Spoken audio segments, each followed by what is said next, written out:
Это временно катались, потом опять, да? Меня разбудили посторонние голоса и шум, и топот ног в моем доме. Я сплю на 2-м этаже, и я проснулся от того, что услышал, как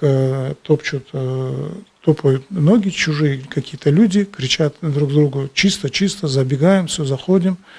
И вошли в мою комнату, с фонариком насветили мне в лицо, сказали: вставайте, представьтесь, одевайтесь. И эти люди были в балаклавах сами, с оружием, в бронежилетах.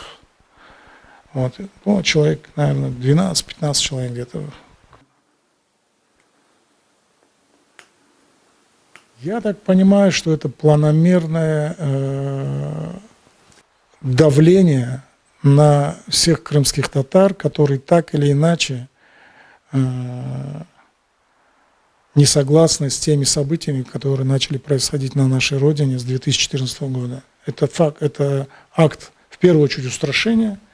Я благодарен Аллаху, что я был дома один, и, к счастью, мой ребенок несовершеннолетний не видел этого ужаса, этих вооруженных людей, к тому, что он и так заикается, а так бы это, наверное, на него оказало бы гораздо больше психологический эффект.